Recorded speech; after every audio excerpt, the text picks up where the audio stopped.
बहुमूल्य उत्तम वस्त्र और आभूषणों से सुसज्जित और असंख्य गोपियों के साथ, जैसे चकोरी पक्षी चंद्रमा के लिए उत्कंठित होती है अथवा भ्रमर शहद के लिए उत्सुक होती है, उसी प्रकार श्री राधिका भी श्री श्याम सुंदर के दर्शनार्थ उत्सुक हो गई। श्री राधिका ने देवांगनाओं सहित संसार की सभी सुंदरता को परास्त कर दिया, यहाँ तक कि इंद्र की पत्नी शची के सौंदर्य को भी। श्री राधा की दो सबसे श्रेष्ठ सखियां श्री ललिता और श्री विशाखा सुंदरतम रूप से सुसज्जित होकर सुंदर ढंग से दो उत्कृष्ट चमरों को लहराते हुए उनके पार्श्व में भव्य रूप से स्थित हुईं। उनके मुखारविंद दो पूर्ण चंद्रमाओं की तरह दीप्तमान थे। अद्भुत एवं उल्लासपूर्ण गोवर्धन परिक्रमा प्रारंभ हुई। अधिकांश गोवंश सबसे आगे की प्रथम पंक्ति में सामने सामने चल रहे थे। साथ ही साथ उनके पीछे कुछ गोप भी थे जो अपने गोधन की रक्षा में तत्पर थे। उनके पीछे श्री बलराम और श्री कृष्ण एक साथ परिक्रमा दे रहे थे। श्री कृष्ण ने प्रसन्नता पूर्वक अपने चमत्कारी मुरली बजाकर सभी ब्रजवासियों को मंत्र मुग्ध कर दिया था। श्री कृष्ण के साथ प्रवीण संगीतकार उत्तम कोटि का संगीत प्रस्तुत कर रहे थे। स्वर्ग और पृथ्वी दोनों पर प्रसिद्ध वाद्य यंत्रों, भेरी, ढाक और नगाड़ों के कारण कर्णप्रिय मृदु स्वर से वातावरण सुखद हो गया था। इस सुखद मधुर संगीत ध्वनि ने गोवर्धन परिक्रमा के आनंद को उत्तरोत्तर बढ़ा दिया था। लाल, पीले, नीले और अन्य गहरे रंग के वस्त्रों, स्वर्ण और रत्नों के हार, फूलों की पंचरंगी मालाओं, गुंजा माला, कुमकुम और तिलक से बनी पत्रावलियों से वे गोप सखागण सुसज्जित थे। हाथ में मोर पंख लिए हुए थे, सुंदर केशों पर रंग बिरंगी पगड़ी पहने हुए थे और हाथों में लकुटी लाठियां लिए भव्य एवं आकर्षक वे गोपगण संगीतकारों के पीछे पीछे चले जा रहे थे। कुछ बैलों पर ही सवार थे, कुछ परम उल्लास से नृत्य कर रहे थे। अन्य गोपगण भी तेजी से आगे बढ़ते हुए स्वर्ण और रत्नों से सुसज्जित रंग बिरंगी गायों को हाँकने लगे। श्री हरि ने भी गिरिराज गोवर्धन की परिक्रमा की। वे सभी बाधाओं को दूर करने वाले परम ईश्वर होने पर भी अपने सखाओं के साथ हास्य विनोद कर रहे थे। श्री कृष्ण के प्रति सदैव विश्वास से बंधे रहने वाले उनके सखागण सदैव निर्भय और चिंताओं से मुक्त थे। नंद महाराज और वृंदावन के मुख्य वृद्ध गोपगण गोपालकों के ठीक पीछे पीछे चल रहे थे। संतोषपूर्वक हंसते हुए उन वृद्ध गोपों ने अपने विशाल वक्षस्थल पर सुगंधित माला पहन रखी थी। ब्रजवासियों ने गिरिराज की परिक्रमा करते समय विभिन्न स्थानों पर शास्त्रोक्त आदेशों के अनुसार ब्राह्मणों को प्रचुर दान दिया।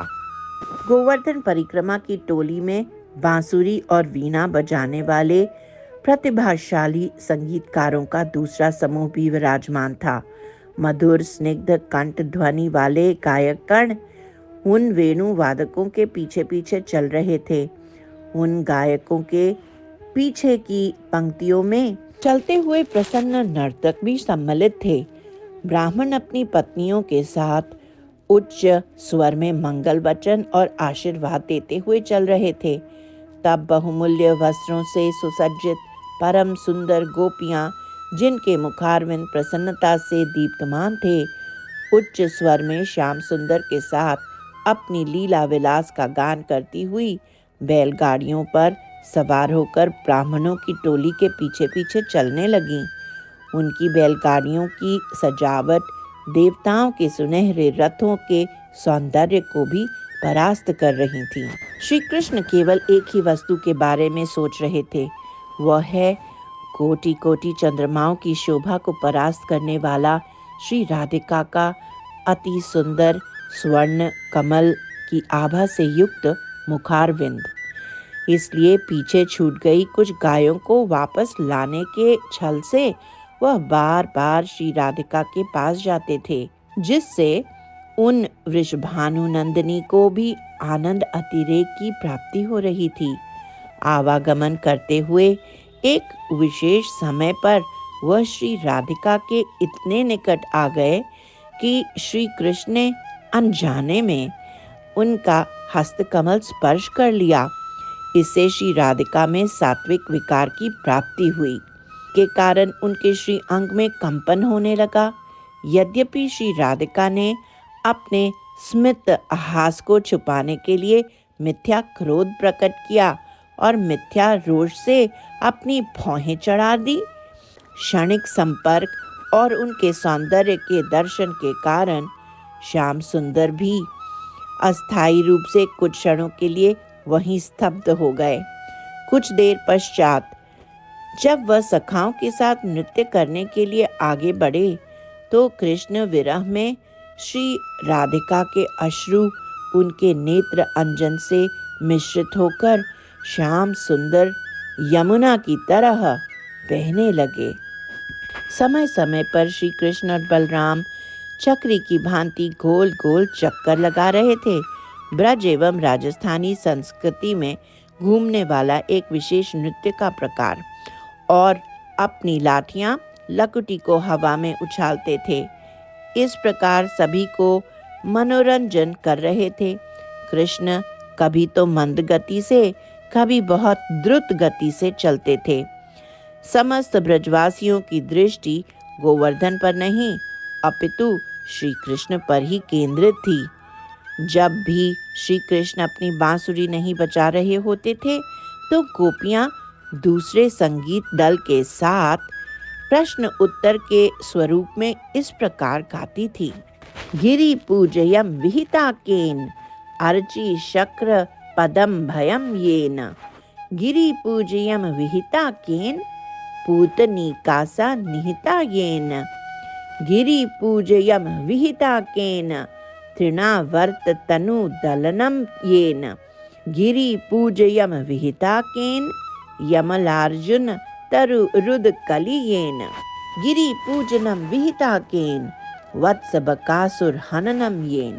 गिरि पूजनम विहिता केन व्योमासुर मरणम येन। गिरि पूजनम विहिता केन कालिया दमन कलितम येन। गिरि पूजयम विहिता केन खर प्रलंभक शमनम येन। गिरि पूजयम विहिता केन दवयुग्मं परिपीतम येन। गिरि पूजयम विहिता केन तस्यति कंसः सततम येन।